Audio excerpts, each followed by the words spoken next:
दिन भर बस बतियाते रहेंगे आपस में, खीर खाओ खीर खाओ। बेटा इस बार जब क्वेश्चन आंसर पूछेंगे ना, वो जो बड़का वाला डंडा नहीं होता है वही लेके बैठेंगे और यहीं से ऐसे ऐसे ऐसे पीटेंगे तब समझ में आएगा, बुद्धि तब काम करेगा। नरसिम्हा बोल रहा है इस बार मैं बहुत मन लगा के पढ़ रहा हूँ दीदी, ऐसा संभव ही नहीं है कि मैं मार खाऊँ, निंजा टेक्निक अपनाऊंगा। चलो आगे बढ़े। हो गया बाबू इतना समझ में? तो हमें स्वाद किसके द्वारा पता चलता है? स्वाद तरीकाओं के द्वारा। ठीक है, चलो आगे देखते हैं बाबू। अगला है बाबू भोजन नली ग्रसिका। क्या है? भोजन नली ग्रसिका। चलो ये भी क्लियर हो गया। मानव में पाचन, अब हम मुख गुहिका हो गया। अब हम पढ़ेंगे ग्रास नली। इधर देखो बाबू, देखो ग्रास नली के दो नाम आपके बुक के अंदर दिए गए हैं। मैंने अभी से क्लियर कर दे रहे हैं। लाला ग्रंथि से लाला रस निकलता है या लाल निकलता है, दो नाम, लाला रस या लाल। ठीक है, सेम वैसे ही ग्रास नली बोलो या ग्रसिका बोलो। ठीक है, ग्रास नली बोलो या ग्रसिका। अगर कहीं आए तो कंफ्यूज मत होना, दोनों एक ही नाम है। लेकिन मैंने ग्रास नली इसलिए लिया क्योंकि यहाँ से यहाँ तक क्या गई हुई है? नली। तो पढ़ने में ये थोड़ा ज्यादा आसान हो जाता है, तो इसलिए अगर ग्रसिका हो या ग्रास नली हो दोनों क्या है? सेम है। तो अब हम लोग ग्रास नली के बारे में पढ़ेंगे। अब ये बहुत इंपॉर्टेंट चीज है जो शायद अभी तक आप लोगों को नहीं पता होगा। आज के दिन आप लोग ये सारी चीजें जानोगे, तो ध्यान से समझना। ठीक है, अब देखो बाबू,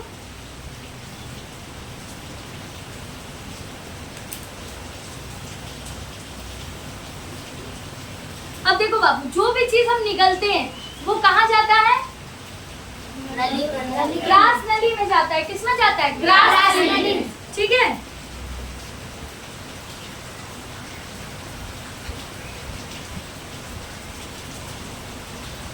अब आगे समझते हैं। देखो बाबू, चलो भोजन हमने ग्रहण किया, मुख गुहिका से कहाँ गई? ग्रसिका गई। फिर हमारा वच्छ, वच्छ का मतलब होता है हमारा छाती। हमारे छाती से होते हुए वो कहाँ जाएगी? हमारे अमाशय में। वेरी गुड, कहाँ जाएगी? हमारे अमाशय में। ठीक है, अब देखो बाबू, जो हमारी ग्रास नलिका होती है ये बहुत संकुचित होती है। ठीक है, ये क्या करती है बाबू? हमारे खाने को नीचे ढकेलने में हमारी मदद करती है।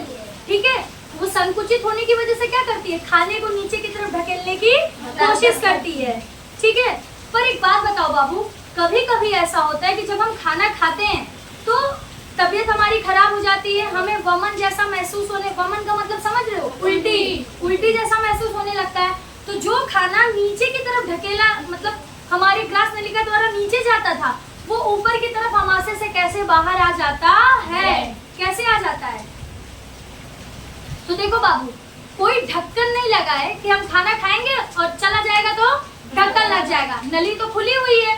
ठीक है, जैसे ही हमें महसूस होने लगता है हाँ कि हमें उल्टी हो रही है, तुरंत हमारे ब्रेन क्या करता है? हमारा ब्रेन हमारी तंत्रिकाओं को क्या कर देता है? सिग्नल दे देता है। यानी हमारी मांसपेशियों को क्या दे देता है? सिग्नल दे देता है। सिग्नल दे देता है यानी कि कुछ तो गड़बड़ है, दाल में कुछ काला है। और फिर जिस तरीके से संकुचित होकर हमारा भोजन ग्रास नलिका के द्वारा हमारे अमाशय में जाता है, वैसे ही अमाशय के द्वारा फिर वो हमारे मुंह से बाहर निकल जाता है। ठीक है, आया समझ में?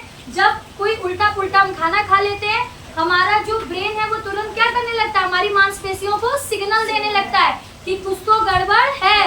फिर वो क्या होता है? वही जैसे जिस तरीके से खाना अंदर जाता है उसी दिशा से खाना उल्टा बाहर निकल आता है।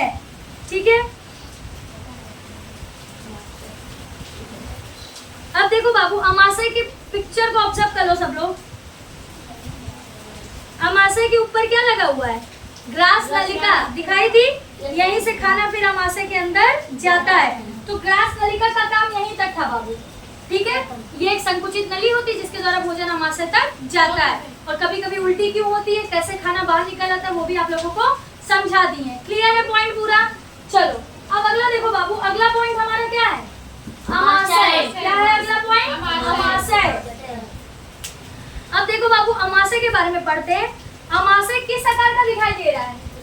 जे लेटर का। किस लेटर का? जे लेटर का। दिख रहा है ना? ऐसे ही तो बना हुआ है हमारा अमाशय। ये क्या है? हमारी ग्रसिका है। और जो इस तरफ मुड़ा हुआ है ये क्या है? हमारा अमाशय है ना? क्या हुआ बाबू? थोड़ा फूला फूला ऐसा कुछ करके नहीं। ना ऊपर से थोड़ा लाइन बना नीचे से बना लेना आप लोग अच्छे। कहाँ गया डस्टर? मतलब दिख रहा है ना जे के आकार का, ऐसे बना देने में बस ज्यादा मतलब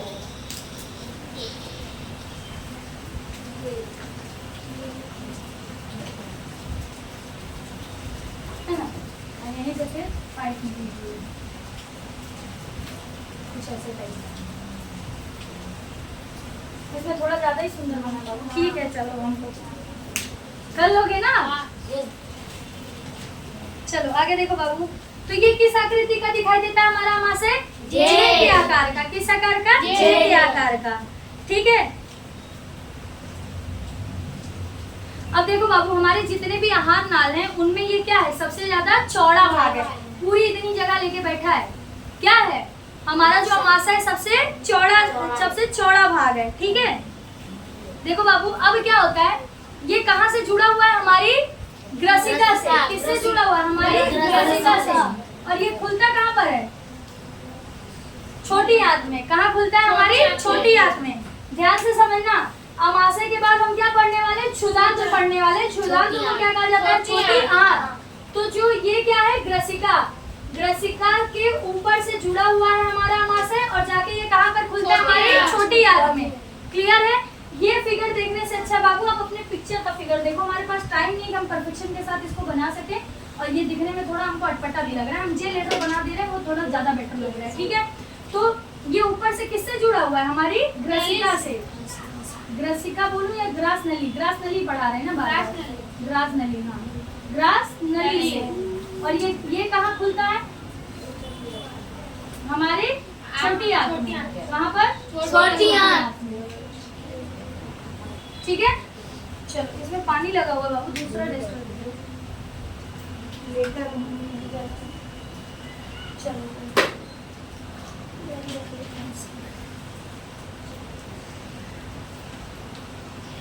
ठीक है। तो एक ऊपर से क्या है? ग्रास नली, और ये कहाँ पर खुलता है? छोटी आंत। चलो आगे देखो बाबू। अब अमाशय को ध्यान से समझना बाबू। ठीक है। अब इस अमाशय का जो आंतरिक सतह होता है बाबू, ठीक है, वहां से श्लेष्मा सब अंडरलाइन करते जाओ। श्लेष्मा हाइड्रोक्लोरिक एसिड और पाचक रस स्रावित करता है। ठीक है। इधर देखो, अमाशय का देखो बाबू, हमारा अमाशय है। अमाशय का जो आंतरिक स्तर है बाबू, वहां से 3 चीजें स्रावित होती हैं, यानी कि 3 चीजों का छिड़काव होता है, यानी 3 चीजें वहां से निकलती हैं। वो 3 चीजें कौन कौन सी हैं? तो श्लेष्मक, क्या क्या है वो 3 चीजें? श्लेष्मक, ठीक है, हाइड्रोक्लोरिक एसिड, हाइड्रोक्लोरिक एसिड, और तीसरा है पाचक रस। तीसरा क्या है? पाचक रस। ठीक है। देख लेना बाबू दूर से, क्योंकि थोड़ा अक्षर में गलती ना हो। श्लेष्मक, हाइड्रोक्लोरिक एसिड और पाचक रस, ये तीनों चीजें कहाँ से स्रावित होती हैं? हमारे अमाशय के आंतरिक सतह से। ठीक है। आंतरिक स्तर से। स्तर बोलो, सतह, हाँ सतह भी बोल ही सकते हैं। ठीक है। आंतरिक, देखो ऐसे समझो, ये क्या है? हमारा अमाशय है। अमाशय का जो हमारा आंतरिक सतह होता है, यहाँ से 3 चीजें रिलीज होती है, श्लेष्मक, हाइड्रोक्लोरिक एसिड, पाचक रस। ठीक है। अब देखो बाबू, जो श्लेष्मक है ये हमारे अमाशय का क्या करता है? तो ये हमारे अमाशय की दीवार को हाइड्रोक्लोरिक एसिड से क्या करता है? बचाता है। HCl से क्या करता है? बचाता है। ठीक है। कैसे? तो देखो बाबू, हमारे पेट के अंदर एसिड बनता है, तो एसिड बहुत ज्यादा क्या होता है? हार्ड होता है। तो ये हमारे अमाशय की भित्ति को क्या करता है? दीवारों को क्या करता है? बचाता है। किससे बचाता है? श्लेष्मक, हाइड्रोक्लोरिक एसिड से। क्लियर हो रहा है कॉन्सेप्ट? तो बोलो ना सब लोग साथ में। हमारा अमाशय है, हमारे अमाशय में श्लेष्मक जो जिस जूस का छिड़काव करता है वो किस लिए करता है? हाइड्रोक्लोरिक एसिड से बचाने के लिए। ठीक है। यानी कि हमारे अमाशय की दीवार को, जो दीवार की भित्तियां हैं, उनको किससे बचाता है? हाइड्रोक्लोरिक एसिड से। ठीक है।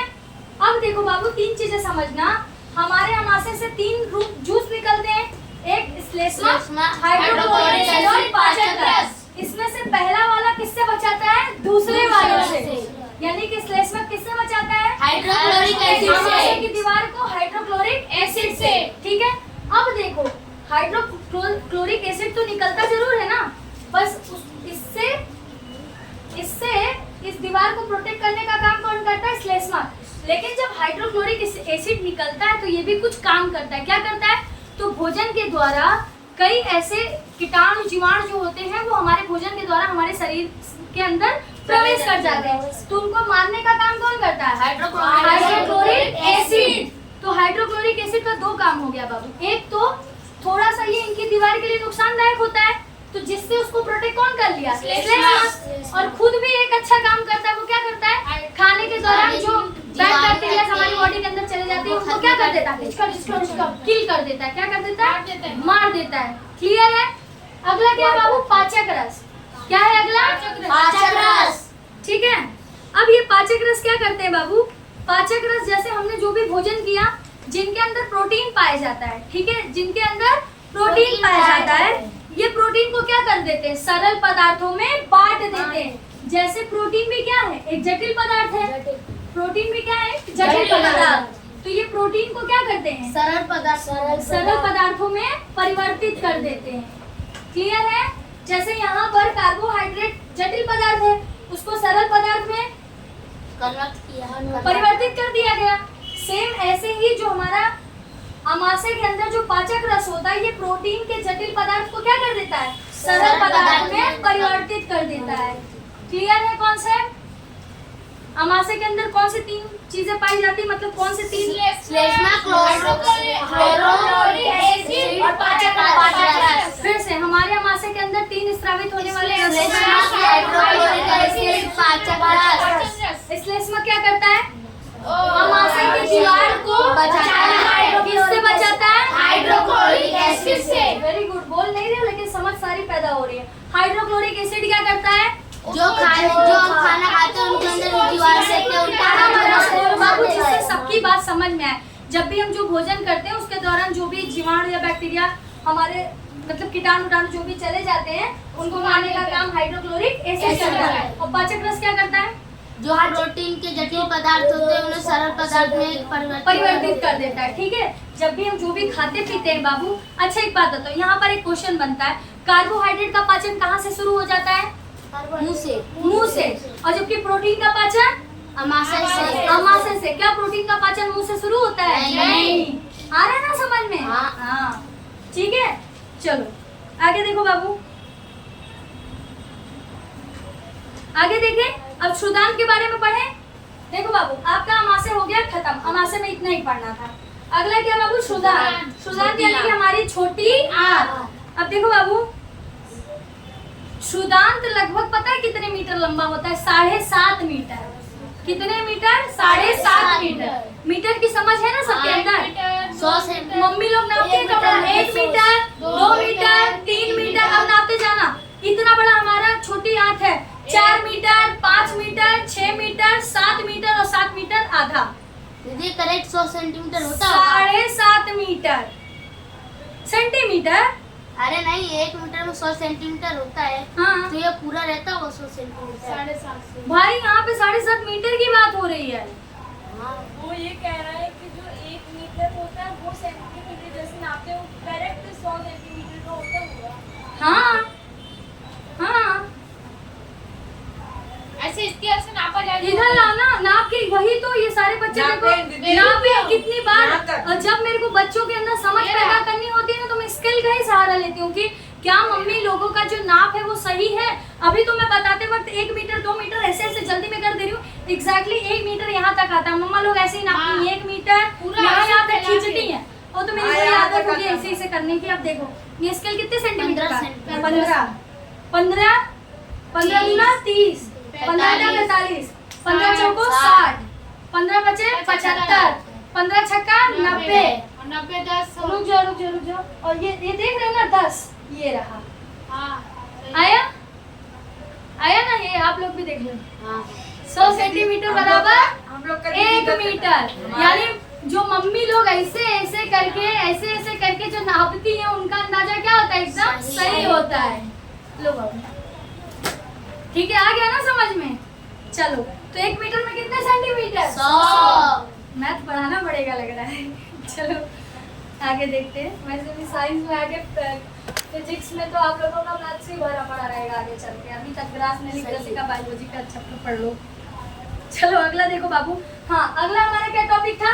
क्षुदांत यानी कि छोटी आंत, जिसमें मैंने बताया हमारी जो छोटी आंत होती है कितने मीटर की होती है? 7.5 मीटर की। 7.5 मीटर की, यानी कि 7.5 मीटर। कितनी लंबी है और कहाँ बैठी हुई है? पचकाल नहीं तो दूध निकल आएगा। कहाँ है?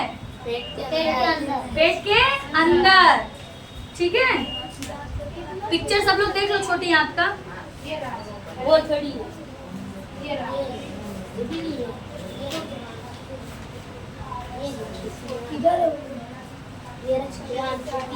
दिखा बाबू? हाँ, है ना, एक कुंडली की तरह मार के ऐसे पूरा। हाँ, गोल गोल ऐसे टेढ़ा टेढ़ा टेढ़ा टेढ़ा, वही क्या है? हमारी छोटी आंत है। ठीक है, 7.5 मीटर लंबी। देखो बाबू, ये छोटी आंत शुरू करने से पहले एक बहुत अच्छी चीज आपके बुक में बताई गई। पहले वो बता दूं या छोटी आंत बता दूं? पहले वो बता दो। वो बता देते। देखो ग्रीन कलर का ऊपर सबको दिखाई दे रहा है ना, ये पॉइंट जो है सबको दिख रहा है ग्रीन कलर, अरे सॉरी ब्लू कलर का। ठीक है, देखो बाबू, इसमें क्या बताया गया है, ध्यान से समझो सब लोग, कि अक्सर ये सबके साथ होता है, हम सभी के साथ। हम सभी खाना खाते हैं, खाना खाते खाते कभी कभी अचानक से हमें क्या होने लगती है? खांसी होने लगती है। खाना फंस जाता है, या कभी कभी ऐसे खाना यहीं पर क्या हो जाता है, अटक जाता है। ठीक है, ये सारी चीजें होती है, सबको होती है ना। खाना खाते खाते खाना अटक गया या खांसी आने लगी, ऐसा क्यों होता है? जल्दी खाते। हाँ, जल्दी जल्दी खाते तो ठीक है बाबू, मगर खाना अटका क्यों, खांसी क्यों आई? वो फंस जाता है बर्फ को। देखो बाबू, ध्यान से समझते हैं कि होता क्या है। हमारी ये नसिका है, नसिका का मतलब समझ रहे हो, नाक और मुंह के पीछे क्या है? हमारी ग्रसिका गई हुई है ना। नसिका के पीछे क्या गई हुई है? ग्रसिका। यानी पूरा अंदर से अगर स्ट्रक्चर होगा तो ऐसा होगा ना, नाक के अंदर से पूरी की पूरी पाइप कहाँ गई है? अंदर तक गई है। अब ध्यान से समझना, हमारे नाक से हमारे मुंह तक का जो पाइप होता है, एक आप बात न करो, ये एक ही पाइप होता है। अब अच्छा एक बात बताओ, आप लोगों के मन में कभी सवाल आया, हम लोग खाना खाते हैं, अंदर जाता है, हम सांस लेते हैं, उसके लिए भी एक ही पाइप है। तो कभी आप लोगों ने सोचा नहीं कि कहाँ से खाना आता जाता है और कहाँ से हम सांस लेते हैं? सही बात है ना, ध्यान से समझना। दो नाक के होल हैं, ठीक है, और खाना भी कहाँ से ले रहे हैं? यहीं से ले रहे हैं। तो कैसे पॉसिबल है कि एक ही पाइप जहाँ से हम खाना खा रहे हैं और जहाँ से हम सांस ले रहे हैं? कभी सवाल नहीं आया मन में? नहीं। इसीलिए कहते हैं हर चीज में क्यों लेकर आओ, कि क्यों, कैसे। समझ में आ रहा है? ये सवाल आपके मन में आना चाहिए कि अगर हम सांस भी यहीं से ले रहे हैं, खाना भी यहीं से खा रहे हैं, तो हमें सांस, खाना खाते वक्त सांस लेने में दिक्कत क्यों होती है? क्योंकि एक टाइम पे हम खाना भी खा रहे होते हैं और हम सांस भी ले रहे होते हैं। तो ध्यान से समझना बाबू, हमारी नसिका के पीछे से लेके हमारा जो ये कटछंद होता है, क्या होता है? इसको बोला जाता है बाबू, हाँ, कंठच्छद। हाँ, ऐसे बोल दो, कंठच्छद। कंठच्छद, ठीक है। हमारा जो कंठच्छद होता है, हमारे नाक से लेके हमारे कंठच्छद के बीच में कितनी नलिकाएं होती हैं? 2। ठीक है, अब देखो बाबू, क्या हुआ? अरे सॉरी बाबू, इधर देखो, हमारे नाक से लेके हमारे कंठ तक की कितनी नलिकाएं होती हैं? 1। यहीं से हम सांस लेते हैं और यहीं से हम क्या करते हैं? खाना खाते हैं। समझ आ रही बात? लेकिन जब खाना हमारे कंठ पे पहुंचता है, या जब हमारे सांस लेने की जो प्रक्रिया जो कंठ पर, अब कंठ से कितनी लाइनें हो जाती हैं? 2। ठीक है, तो जब भी हम खाना खाते हैं, जैसे ही खाना यहाँ पर पहुंचता है, जो सांस वाली नली होती है, उस पे क्या लग जाता है? ढक्कन। क्या लग जाता है? ढक्कन। और जो हमारा भोजन होता है वो सिर्फ कहाँ जाता है? हमारी ग्रसिका के अंदर। कहाँ जाता है? हमारी ग्रास नली के अंदर। समझ में आ रहा है? यहाँ से ये जो हमारा कंठ है, यहाँ से यहाँ तक कितनी पाइप है? 2। एक श्वास नली है और दूसरा ग्रास नली नली है, है। 2 नली है, एक ग्रास नली और एक सांस नली। लेकिन मुख से लेके यहाँ तक की कितनी नली है? एक। सांस भी यहीं से लेंगे, खाना भी यहीं से खाएंगे। लेकिन जब यहाँ पहुँचता है, जब भी हम खाना खाते हैं तो जो दूसरी नली होती है उस पे क्या लग जाता है? ढक्कन। और जो ग्रास नली होती है वहाँ से हमारा खाना फिर हमारे आमाशय तक पहुँचता है। और यही रीजन होता है बाबू कि जब भी हम खाना वाना खाते हैं, जो कोई खाना का कोई एक आध कण होता है, जब वो किस तरफ जाने लगता है? हमारी श्वास नली के अंदर जाने लगता है। तुरंत हमें क्या तुरंत हमें क्या आने लगती? खांसी या खाना अटक रहा है, पानी दो, हम लोग ऐसा बोलना शुरू कर देते हैं। ठीक है, तो अच्छे से आ गया रीजन समझ में सबको? तो हमारे मुख से लेकर कंठ तक में कितनी नलियां? और यहाँ से यहाँ तक 2। एक ग्रास नली और दूसरा श्वास नली। ग्रास नली और श्वास नली। क्लियर है? चलो अब छोटी आंत पे आए। छोटी आंत कितने मीटर का होता है? 7.5 मीटर का होता है। ठीक है, अब देखो बाबू, जो हमारी छोटी आंत होती है ये यकृत से और आग्नेयाशय से, किससे? यकृत से और आग्नेयाशय से। पिक्चर खोलो सब लोग, पेज नंबर 2.2। बाबू पैर फोल्ड करके बैठो। आप लोगों को लग रहा है देख के कि आप लोग चलती क्लास में बैठे हुए हैं? जितना आप कंफर्टेबल होंगे उतना ही नींद आएगा, सुस्त रहोगे। चलो आया बाबू, मानव का पाचन तंत्र खोला सब लोगों ने, पेज नंबर 13 पे। उसमें सब लोग ध्यान से देखो, अमाशय दिखा सबको? अमाशय के नीचे आग्नेयाशय है और उसी के नीचे छोटी आंत, फिर बड़ी आंत, फिर मलाशय, फिर गुदा। दिखा सबको? चित्र अच्छे से ऑब्जर्व हो गया?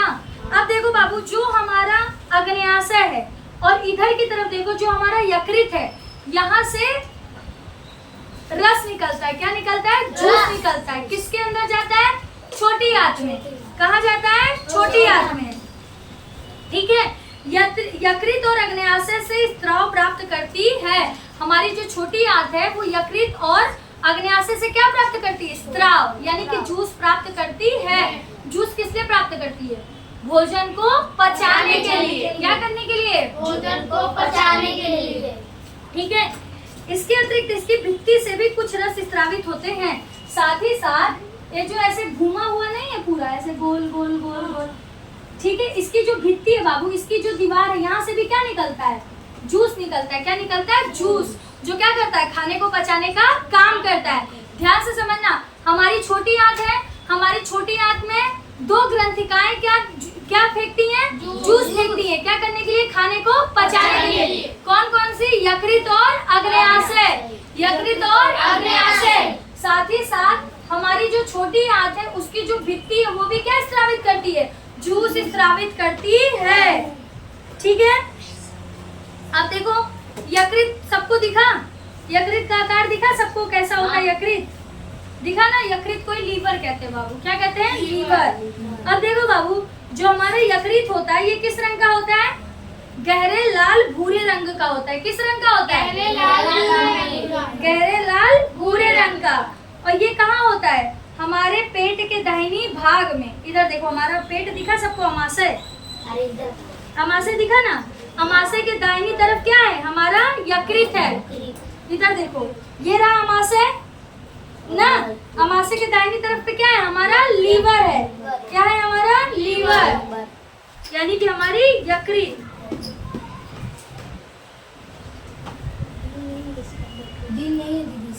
हाँ,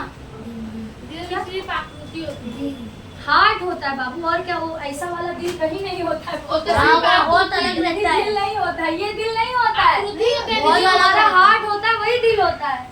हाँ, ये थोड़ी ना होता है। ऐसा रहता है। सोच रहा पान का पत्ती कहाँ है? हमको तो दिख नहीं रहा है। आकृति होता है बस ये।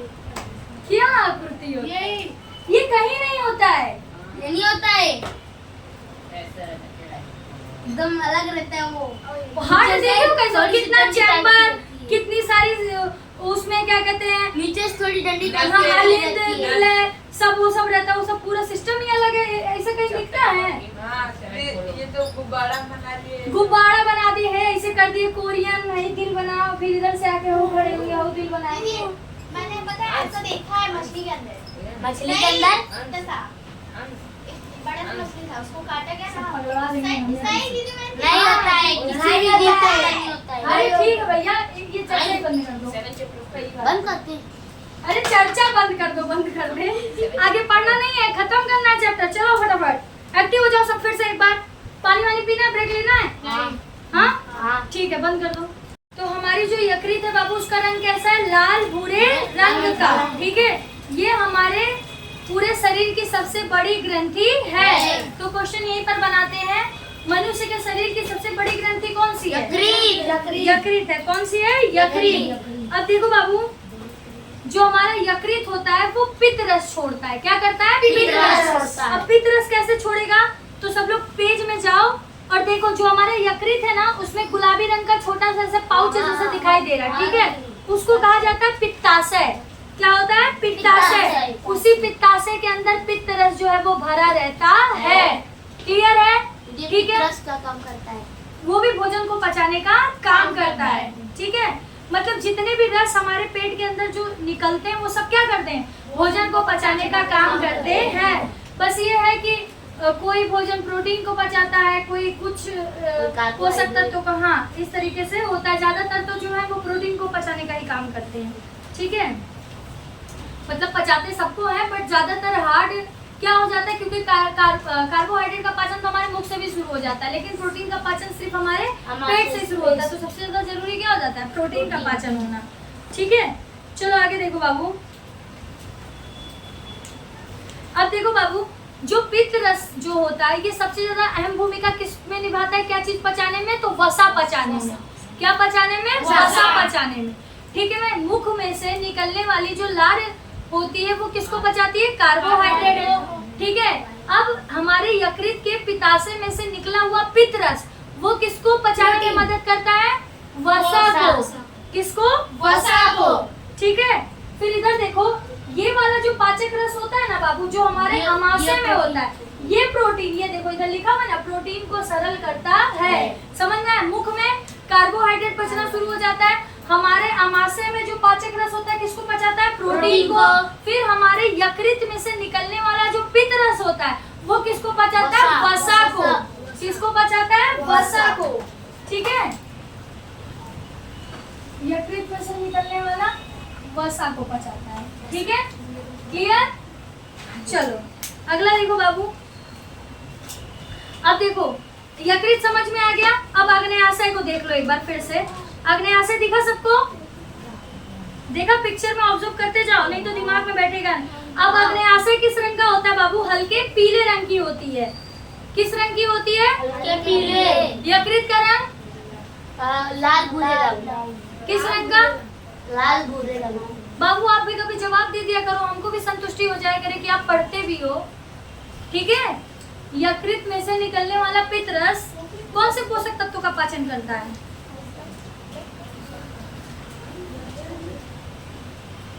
टीटू? वसा। वसा का। और अमाशय के पाचक रस में से कौन से पोषक तत्वों का पाचन होता है? कौन से पोषक तत्वों का पाचन होता है? प्रोटीन का। किसका होता है? प्रोटीन का। मेहनत करो बाबू, ऐसे काम नहीं चलेगा। समझ में आ रहा है? अगर इस साल आपके अंदर समझ नहीं पैदा हुई किसी चीज को लेकर, तो अगले साल सिलेबस और हार्ड होगा, फिर 9th में जाओगे और 10th में फिर तो कमर ही टूट जाएगी। समझ में आ रही है बात? तो हल्के में मत लो। अगर अपना जीवन चाहते हो कि मैं पढ़ूं लिखूं आगे बढ़ूं, तो मेहनत करो, खुद जाके सेल्फ रीडिंग करो, घर पे पढ़ो लिखो। जो पढ़ाया जा रहा है इनसे आपको डबल ट्रिपल मेहनत करनी पड़ेगी। ये मत सोचो कि ये तो पढ़ी, इनको तो लाइव क्लास में ही सब याद हो जाता है। आपको याद हो पाता है? नहीं। क्यों? क्योंकि ना तो आप मेहनत करते हो, बस ऐसे बैठे हुए। बैठे रहने से नहीं होता है। मैं हमेशा बोलती हूँ, मैं आप लोगों से बार बार क्यों बुलवाती रहती हूँ, क्योंकि जब भी आप पढ़ने बैठते हो आपका आँख और लिखना भी इतना क्यों, क्योंकि बुक अभी ज्यादा अवेलेबल नहीं है। जिस आँख से आप देखते हो, जिस कान से आप सुनते हो, जिस जुबान से आप बोलते हो, पढ़ाई करते समय आपकी जितनी भी ज्ञानेंद्रियां अगर वो सारी की सारी खुली रहेंगी, तो आप सारी चीजों को क्या करोगे? झट से पकड़ोगे, झट से सारी चीजें आपको याद हो जाएगी। समझ में आ रहा है? कितनी चीजें होती है अगर हमें याद नहीं आता ना, अगर हम उसे ध्यान से देखे रहते ना, तो याद हो जाता है कि हाँ हाइड्रोक्लोरिक अम्ल था। दीदी वहां पर क्या लिखा हुआ था? प्रोटीन लिखा हुआ था। ऐसा होता है कि नहीं होता है? तो आँख खुली रखो, जुबान से उस चीज को क्या करते रहो? बोलते रहो, कान से सुनते रहो। दिमाग में बैठा हाँ, दिमाग में उसको बिठाते रहो। ठीक है, इतना चीज खोले रहोगे तो दिमाग में बैठ ही जाएगा। चलो अगला देखो बाबू। हाँ, अगला देखो, आग्नेयाशय किस रंग का होता है? हल्के पीले रंग का होता है। किस रंग का होता है? हल्के पीले रंग का।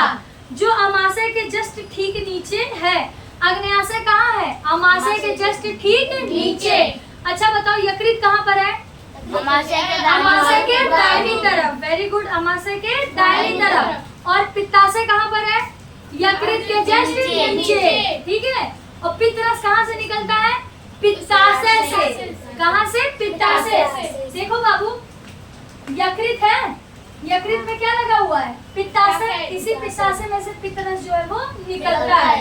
ठीक है, हम बहुत अच्छा ड्रॉ नहीं करते इसलिए थोड़ा कम इरेज कर दे रहे हैं। और इतना टाइम नहीं रहता बाबू परफेक्शन के साथ बना। वैसे मेरी बहुत बुरी ड्राइंग नहीं, हम पहले बता दे रहे हैं।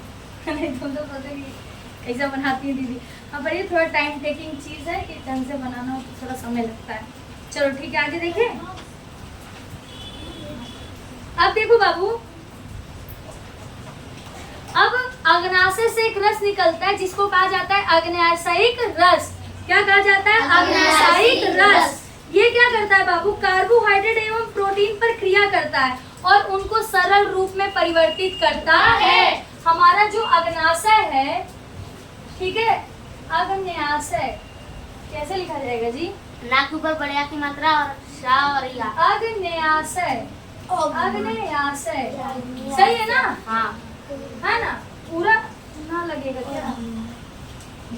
नहीं, सही है, अग्नाशय सही है। ठीक है, अग्नाशय। अब हमारा जो अग्नाशय है बाबू, ये जिस जूस का छिड़काव करता है उससे दो चीज का पाचन होता है, प्रोटीन का और कार्बोहाइड्रेट का। प्रोटीन का और कार्बोहाइड्रेट का। क्लियर है? हाँ। ठीक है, अग्नाशय से निकलने वाले जो जूस होते हैं वो किसका पाचन करते हैं? प्रोटीन और कार्बोहाइड्रेट का। ठीक है, उनको ये क्या करते हैं? सरल रूप में परिवर्तित करते हैं। और जो बचा कुचा हुआ जो भोजन रहता है अब किसमें चला जाता है? हमारी छोटी आंत में। ठीक है, आग्नेयाशय से निकलने वाला रस किसका पाचन करते हैं? प्रोटीन और कार्बोहाइड्रेट का। और जो पच नहीं पाता है वो कहाँ चला जाता है? छोटी आंत में। ठीक है, अब देखो बाबू, इस छोटी आंत के अंदर जो हमारा आंत होता है, ठीक है, जैसे छोटी आंत है ना, ये छोटी आंत में जो हमारा आंत है वो क्या करता है? जो कार्बोहाइड्रेट रहता है उसको किस में बना देता है? ग्लूकोज में। और जो वसा होता है उसको किस में परिवर्तित कर देता है? वसा अम्ल में या ग्लिसरॉल में। और प्रोटीन को किस में बदल देता है? अमीनो एसिड में। किस में बदल देता है? अमीनो एसिड में। दिव्यांशु बुक देखो और उस पे, क्योंकि अब बोर्ड में जगह नहीं बचा है तो रुको कहीं मिटाती हूँ तो लिखती हूँ।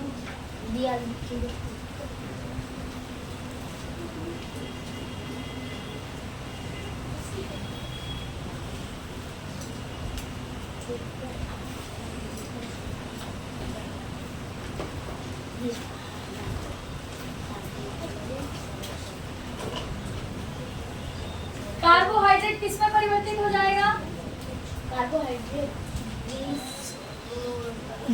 कार्बोहाइड्रेट क्या बन जाएगा? ग्लूकोज। क्या बन जाएगा? ग्लूकोज। और प्रोटीन क्या बन जाएगा? Amino acid. क्या बन जाएगा? Amino acid. और वसा क्या बन जाएगा? वसा अम्ल या ग्लिसरॉल। वसा अम्ल या ग्लिसरॉल। वसा अम्ल या ग्लिसरॉल। क्लियर है? हाँ। ठीक है, ध्यान से समझना। आग्नेयाशय जो रस छोड़ता है वो प्रोटीन और कार्बोहाइड्रेट का पाचन करता है। जो भोजन नहीं पच पाता है वो कहाँ चला जाता है? छोटी आंत में। छोटी आंत जो होती है वो रस का स्रावित करके बचे कचे हुए भोजन को क्या करती है? पचाती है। बचे कुचे भोजन को क्या करती है? पचाती है। ठीक है, अब देखो बाबू, जब पाचन की क्रिया पूर्ण हो जाती है, हाँ वेरी गुड, अच्छा एफर्ट तो डाल रहे कम से कम वो। जब पाचन की क्रिया जो पूर्ण होती है बाबू, तो जो हमने खाया पिया था जिसके अंदर कार्बोहाइड्रेट था वो किसमें बदल जाता है? ग्लूकोज। जो हमने खाया पिया जिससे हमें प्रोटीन मिला वो किसमें अमीनो बदल जाता है? एसिड। और जो हमने तेल वेल वाली चीज खाई, जो भजिया पकौड़ी आप लोगों को बहुत ज्यादा पसंद है, उसमें क्या पाया जाता है? अम्ल। वसा। वसा किसमें बदल जाता है? वसा अम्ल में। डिस्ट्रैक्शन होने पे यही होता है, आप जवाब नहीं दे पाओगे। वसा किसमें परिवर्तित हो जाता है? वसा वसा अम्ल में। या ग्लिसरॉल ये बोल में। रहे थे किसमें? ग्लिसरॉल में। क्या हुआ? ये बोल रहे थे जब हम लोग बोले वो सामने तो बोलता गलत है। देखो बाबू, वो आपको सुधारने की कोशिश कर रहे हैं और खुद भूल रहे हैं। साफ बात। मैंने उनको कुछ नहीं बोला। डिस्ट्रैक्ट तो हो रहे हो ना दिव्यांशु। पहली बात, आपको जब आप पढ़ने बैठते हो ना, घोड़े को देखे हो? घोड़ा ब्लाइंडर लगा के चलता है ऐसे। सिर्फ उसको क्या दिखाई देता है? जिस रोड पे उसको चलना होता है ना, सिर्फ वो रोड पे ब्लाइंडर लगा के तिगड़िक तिगड़िक तिगड़िक, वो आजू बाजू आस पास पड़ोस इस ब्रह्मांड में क्या हो रहा है ब्रह्मांड को नहीं देखता है। समझ में आ रहा है? वो क्या लगा के चलता है? ब्लाइंडर। पढ़ते समय आप लोग पता नहीं कैसे इतना बर्दाश्त कर लेते हो। हम लोगों को जब पढ़ाया जाता था ना, कोई फिसिर फिसिर करता था ना, अगले दिन से उसके बगल ही नहीं बैठते थे कि भाई जो टीचर बता रही वो तो हमारा छूट जाता था। बाद में हम किसके पास बुक ले लेके घूमेंगे कि मेरे को बता दो बता दो बता दो। उसका साथ ही छोड़ देते थे। भाई तू हमेशा मस्ती करते रहता, तेरे साथ थोड़ी ना बैठ के पढ़ेंगे। जैसे कि जब भी टीचर चैप्टर वैप्टर पढ़ाती थी, पढ़ रहे हैं, टीचर 5 मिनट का ब्रेक देती थी कि रिवाइज करो। रिवाइज करने में कुछ चीजें अगर मैं बोल रही हूँ, अगर मेरा बगल वाला जो मेरा फ्रेंड है, अगर मैं कुछ बोल रही हूँ तो वो बताएगा कि टीचर ने ये बताया था, तो दोनों मिलकर क्या करेंगे? उस चीज को कंप्लीट करेंगे। अब वो दिन में मस्ती करते रहेगा, उससे पूछूंगी यहाँ पर क्या बताई थी टीचर, क्या बताओ, तो कुछ बता पाएगा नहीं, उसका तो ध्यान कहाँ है? मस्ती करने में। तो आप लोगों का वही हाल है। मस्ती तब करो जब आपका चैप्टर कंप्लीट हो जाता है, जब आप पूरे कॉन्फिडेंट हो जाओगे, हाँ मेरे को अब सारी चीजें आ रही, क्या क्या पढ़ा मैंने, ये पढ़ा ये पढ़ा ये पढ़ा ये पढ़ा। पढ़ाई करते वक्त आपको सिर्फ और सिर्फ फोकस रहना है। समझ? अगर फोकस नहीं हो आप तो कुछ भी नहीं है, कोई मतलब नहीं है, सब भूल जाओगे, हवा की तरह उड़ जाएगा। ठीक है? अगर आप अभी पूरे फोकस के साथ पढ़ते हो तो आपको बहुत ज्यादा रिवीजन की जरूरत नहीं पड़ेगी। और पहली बात तो हम ऐसा पढ़ाते हैं कि आप लोगों को सारी चीजें याद हो जाए। अगर उसमें भी अगर आप अपनी प्रेजेंस नहीं दे रहे हो तो आप जितना बड़ा बेवकूफ तो कोई है ही नहीं। फिर तो करते रहो मस्ती, पढ़ते समय सिर्फ ब्लाइंडर लगाओ। ब्लाइंडर मैंने आप लोगों को इससे पहले ही बोला था, ये एसएस नहीं है कि नाम है बाद में पढ़ लोगे रट लोगे। ये क्या है? पूरा का पूरा हमारे अंदर का सिस्टम चल रहा है कि कैसे क्या चीज पचती है, कौन सा जूस निकलता है, कौन सा जूस कौन से पोषक तत्वों का पाचन करता है। उसमें भी तुम लोगों को खिखिया ही आ रही है। मस्ती कर रहे हो, वो उसका पिचिंग कर रहा है, वो उसका कर रहा है, उसको चुगली कर रहा है, उसको खुजली मार रहा है, उसको चुकुटी काट रहा है, क्या पता क्या कर रहे हैं। कोई छोटे बच्चे थोड़ी ना 7th स्टैंडर्ड में पढ़ गए हो, ऐसा चैप्टर पढ़ रहे हो, उसके बाद तुम लोगों को मस्ती सूझ रहा है। कब किया जाता है? जब करने लायक हो, स्थिति वैसी हो, तब करो ना मस्ती। साइंस में मस्ती कर रहे हैं, हम carbohydrate glucose protein amino acid हम लोग ग्लिसरॉल पढ़ा रहे हैं, उनको पूछा तू गलत बोल रहा है, तू सही बोल रहा है, ऐसा हो गया वैसा हो गया। हाँ, सूरत का खा मुंबई सूरत का डॉन बनेगा। गलत है इन लोगों की। ठीक है, तो हो गया। तो छोटी आंत के अंदर क्या होता है? कार्बोहाइड्रेट का पाचन, हाँ, पच के क्या बन जाता है? ग्लूकोज प्रोटीन अमीनो एसिड में वसा ग्लिसरॉल। ठीक है, चलो अगला पन्ना पढ़ लो सब लोग। अगला देखो बाबू, अगला हेडिंग क्या है हमारा? क्षुदांत में अवशोषण। क्या नाम है? क्षुदांत में अवशोषण। अब देखो बाबू, हमारी जो छोटी आंत है उसके अंदर अवशोषण कैसे होता है उसको समझते हैं। ठीक है, अब देखो बाबू, जो भी कुछ हम लोगों ने खाया पिया वो सब क्या हो गया? पच गया। पचने के बाद हमारी जो छोटी आंत होती है, छोटी आंत क्या करती है? जितने भी पोषक तत्व होते हैं उनको कहाँ भेज देती है? रुधिर वाहिकाओं में, यानी कि ब्लड वेसल्स में उनको क्या कर देती है? भेज देती है। और खून की नली के द्वारा, यानी हमारी जो रुधिर वाहिकाएं होती है उसके द्वारा हमारे जो पोषक तत्व होते हैं वो पूरे हमारे शरीर तक पहुंच जाते हैं। समझ में आया? छोटी आंत में भोजन का पाचन हुआ, पाचन होने के बाद जो भी भोजन हमने खाया था उसका जो पोषक तत्व था वो निकाल लिया गया। निकालने के बाद उसको कहाँ भेज दिया गया? रुधिर वाहिकाओं में, यानी कि खून की नली में। अब खून की नलियां क्या करती हैं? उस पोषक तत्व को लेकर पूरे हमारे शरीर के सभी हिस्सों तक पहुंचा देती है। अब हमारी छोटी आंत में जो खाना नहीं पच पाता है, जो पचा, जिसका पोषक तत्व हमने निकाला उसको रुधिर वाहिकाओं को दे दिया, रुधिर वाहिका लेके पूरे शरीर में पहुंच गई। अब जो खाना पचा नहीं था उसको उसने कहाँ पर भेज दिया? बड़ी आंत में। कहाँ पर भेज दिया? बड़ी आंत में। कॉन्सेप्ट समझ में आया? छोटी आंत में सारा खाना पचा, पचने के बाद उसमें से क्या निकला? पोषक तत्व। उस पोषक तत्व को कहाँ भेज दिया गया? रुधिर वाहिकाओं में। किसमें भेज दिया गया? रुधिर वाहिकाओं में। रुधिर वाहिका यानी कि हमारी खून की नली, उस नली में क्या कर दिया गया? भेज दिया गया। उस नली के द्वारा पूरे शरीर में हमें पोषक तत्व मिलता है, जिससे हमें ऊर्जा प्राप्ति होती है। और जो खराब अपचित भोजन होता है वो कहाँ चला जाता है? बड़ी आंत में। छोटी आंत से कहाँ चला जाता है? बड़ी आंत में, यानी कि बृहदांत्र में चला जाता है। क्लियर है? अब देखो बाबू, अब देखो जो हमारी छोटी आंत होती है ना बाबू, उसमें उंगली की तरह रसांकुर निकला हुआ रहता है। क्या निकला रहता है? रसांकुर।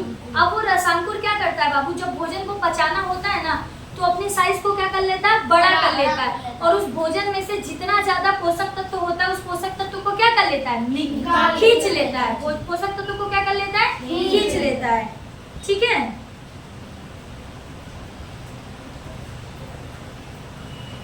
अब देखो बाबू, जब हमारी जो छोटी आंत होती है, जब वो पोषक तत्व को निकालती है और उसको रुधिर वाहिकाओं को दे देती है पूरे शरीर में पहुंचाने के लिए। अब जो हमारी खून की नलियां होती हैं, हमारे शरीर की सबसे छोटी इकाई क्या है? कोशिका। वो जो पोषक तत्व होता है वो कहाँ पहुंचता है?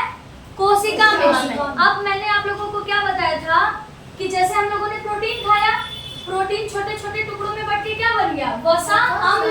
अरे सॉरी, प्रोटीन छोटे छोटे टुकड़ों में बट के अमीनो एसिड बन गया। यानी कि अब जो हमारी कोशिका के पास जो पोषक तत्व पहुंचा हुआ है वो किस फॉर्म में पहुंचा हुआ है? वसा अम्ल या ग्लिसरॉल या ग्लूकोज के फॉर्म में पहुंचा हुआ है। उसको हमारा जो कोशिका होता है क्या करता है? ग्रहण करता है। ग्रहण करने के बाद फिर उसको नए प्रोटीन, नए अमीन, ग्लूकोज, मतलब ये सारी चीजों को नए तरीके से बनाकर फिर से हमारे शरीर को देता है। ठीक है? मतलब कि वो नए जटिल पदार्थों का निर्माण करता है। ध्यान से समझना, आपकी बुक में एक लाइन है बाबू कि अवशोषित पदार्थों का स्थानांतरण रुधिर वाहिकाओं द्वारा शरीर के विभिन्न भागों तक होता है, जहां उनका उपयोग जटिल पदार्थों को बनाने में किया जाता है। यानी कि रुधिर वाहिका के द्वारा पोषक तत्वों को भेज दिया जाता है। अब रुधिर वाहिका द्वारा वो पोषक तत्व कहाँ पहुँचता है? कोशिका के पास पहुँचता है। कोशिका इन बचे हुए पोषक तत्वों का क्या करता है? नए पोषक तत्व पुनः निर्माण करता है, यानी कि जटिल पदार्थों को बनाता है। अब देखो बाबू, जो जटिल पदार्थ बनते हैं ना, वो हमारे शरीर के लिए सबसे ज्यादा जरूरी होते हैं। यानी कि हम अगर जैसे अभी तक जब कोशिका के पास पहुंचता है प्रोटीन, तो वो क्या बना हुआ रहता है? Amino acid. तो अमीनो एसिड से वो और अच्छे प्रोटीन बनाता है, जो हमारे शरीर के लिए, रख रखाव के लिए, हमारे शरीर के लिए ज्यादा अच्छा होता है। ठीक है? जैसे कि हीमोग्लोबिन वाला प्रोटीन बनाएगा, और भी कई तरीके के, इंसुलिन वाला, इस तरीके के कई तरीके के प्रोटीन बनाता है। ठीक है? तो ये चीज याद रखना कि जब हमारी कोशिका के पास जब ये सारी चीजें पहुंचती हैं, तो हमारी कोशिका क्या करती है? नए जटिल पदार्थ का निर्माण करती है। और वो जो नया जटिल पदार्थ होता है वो इन्हीं सब का बना हुआ होता है, जो एक नए फॉर्म में बनके तैयार होता है और जो हमारे शरीर के लिए बहुत ज्यादा उपयोगी होता है। हो गया? अब बाबू, ये जो पूरी प्रक्रिया होती है जिसमें रुधिर वाहिकाओं द्वारा खून के साथ जब पोषक तत्व कोशिका के पास पहुंचती है, और ये जो पूरी प्रक्रिया होती है जिसमें कोशिका नए जटिल पदार्थ का निर्माण करती है, ये पूरी प्रक्रिया क्या कहलाती है? स्वांगीकरण। क्या कहलाती है? स्वांगीकरण। स्वांगीकरण। क्लियर हुआ बाबू? कॉन्सेप्ट क्लियर हुआ? हाँ। किसी को कोई दिक्कत? फिर से एक बार समझा दूं? ठीक है? हाँ, फिर से एक बार समझा दूं। देखो बाबू, छोटी आंत में हमारे सारे जितने भी पोषक तत्व थे ये और टुकड़ों में टूटे, यानी कि अभी तक क्या थे? जटिल थे। जटिल होकर क्या हो गए? सरल हुए। कार्बोहाइड्रेट परिवर्तित हो गया ग्लूकोज में, प्रोटीन बन गया अमीनो एसिड, वसा हो गया वसा अम्ल में ग्लिसरॉल। ठीक है? अब ये जो हमारा जो छोटी आंत होती है, ये इन सारे पोषक तत्वों को खून के द्वारा, खून की नलियों से कहां पर भेज देती है? कोशिका के पास। Very good. अब कोशिका क्या करती है? इन्हीं को नए जटिल पदार्थों में परिवर्तित कर देती है। अब जो नए जटिल पदार्थ जो है, ये बहुत ज्यादा डिटेल में आपको बड़ी क्लास में पढ़ना है। बस इतना समझो कि जो नए जटिल पदार्थ वो बनाती है वो हमारे शरीर के लिए बहुत ज्यादा उपयोगी होती है। बस इतना ही समझो आप। ठीक है? इतना हो गया। अब ये जो पूरी प्रक्रिया है जिसमें पोषक तत्व को अवशोषित कर रुधिर वाहिकाओं के द्वारा कोशिका तक पहुंचाया जाता है, फिर कोशिका नए जटिल पदार्थ का निर्माण करती है। ये पूरी प्रक्रिया क्या कहलाती है? स्वांगीकरण। क्या कहलाती है? स्वांगीकरण। अभी आया समझ में अच्छे से? मत करो बेटा, थोड़ा सा इधर हो जाओ, ठीक है।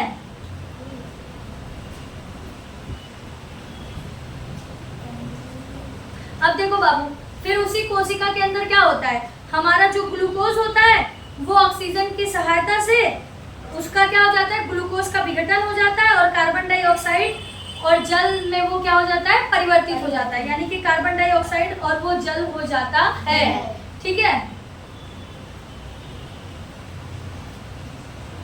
अब देखो बाबू, ये ग्लूकोज, ठीक है, जब कोशिका के पास पहुंचता है, ठीक है, तो इस ग्लूकोज से दो चीजें बनती है। देखो, कोशिका ऑक्सीजन की मदद से इस ग्लूकोज से दो चीजें बनाती है। मतलब जब कोशिका का जब वो ग्लूकोज का इस्तेमाल करती है तो दो चीजें उसमें से बनती हैं, एक जल और दूसरा कार्बन डाइऑक्साइड।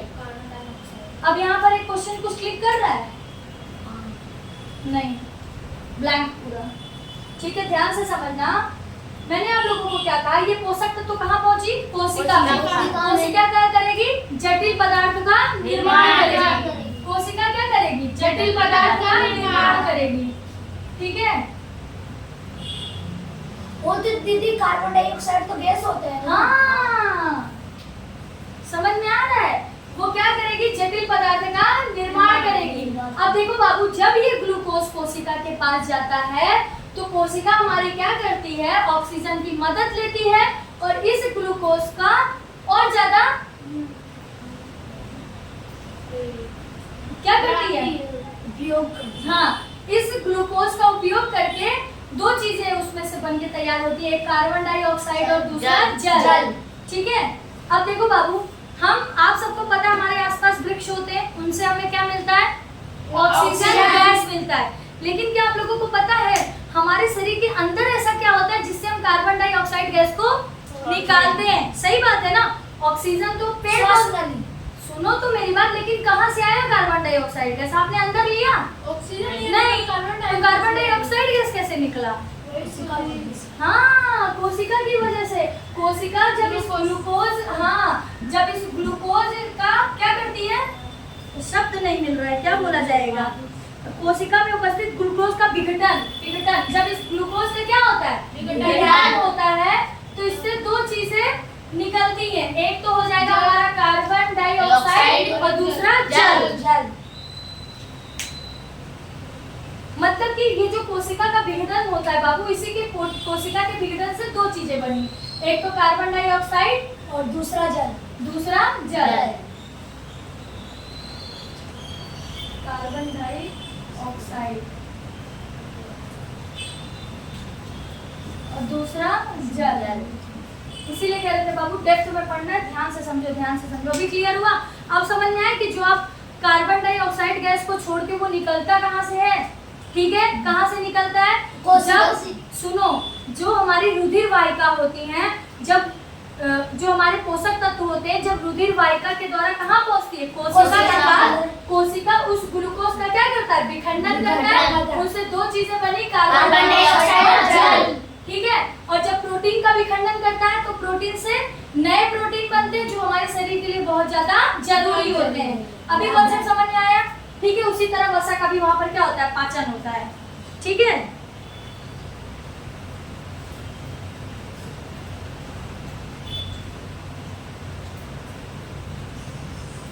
अब देखो बाबू, अब छोटी आंत के अंदर ही जिस हिस्से का पाचन नहीं हो पाता है वो कहाँ चला जाता है? बड़ी आंत में, ठीक है। तो छोटी आंत यहीं पर होता है आपका खत्म। जिसमें मेजर जो चीज समझने वाला था वो ये था, छोटी आंत के अंदर जो आपके भोजन होते हैं उनका पूर्ण रूप से पाचन होता है। पूर्ण मतलब कि एकदम तरीके से पूर्ण रूप से पाचन आपका बड़ी आंत में होगा, मतलब लगभग जितना ज्यादा पचा पाते हैं उतना ज्यादा पचाया जाता है।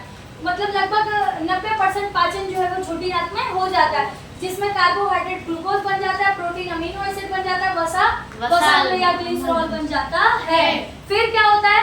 हमारी जो खून की वाहिकाएं होती है, रुधिर वाहिकाएं होती है। रुधिर वाहिका का मतलब समझ लो, रुधिर का मतलब खून, वाहिका का मतलब नली।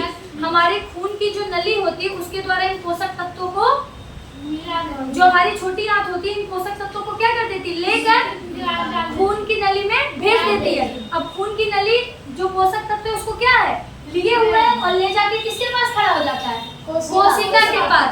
अब कोशिका क्या करती है, इनके पोषक तत्वों का विखंडन करती है। कार्बोहाइड्रेट को ग्लूकोज को और विखंडित करके दो चीज बना दी, कार्बोहाइड्रेट और अमीनो एसिड से नए प्रोटीन का निर्माण करेगी, ठीक है, और वसा और कोलेस्ट्रॉल से भी हाँ पोषक तत्व मतलब जो भी नया कुछ बनता होगा वो बनता होगा, ठीक है। मेरे को आइडिया नहीं बाबू इसके बारे में, इसलिए मैं बोल नहीं रही हूँ, ठीक है। चलो